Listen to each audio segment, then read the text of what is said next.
I bought this dress in Cardiff when I was taken by the owners of the shop, of Vintage Vision shop, where I'm a volunteer.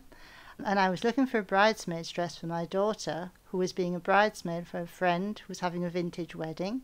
So I was going through a whole pile of dresses and I came across this fantastic lemon dress that reminded me of when I was a child and I was actually bought a dress. I was 8 years old and it was 1955. This dress was bought for a very special birthday party.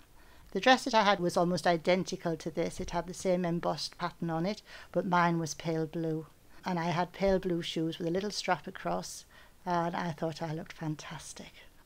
I loved it particularly because it had a scalloped hem. This one I've got here hasn't got a scalloped hem, but it has the same petticoat material underneath, and it's got the same white flowers on it as mine had, but mine was pale blue.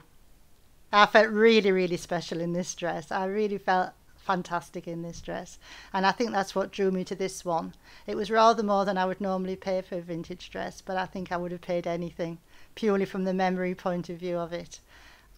It felt great, and I had a little white knitted cardigan that went with it, and it was really a special occasion dress, because in those days you didn't just dress up. I mean, you only dressed up at Easter, Whit and Christmas really.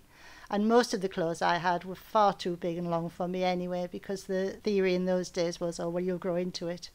And if it wasn't mine that was bought too big for me, it had been somebody else's anyway. So, you just wore it. But everybody else was the same, so it didn't matter.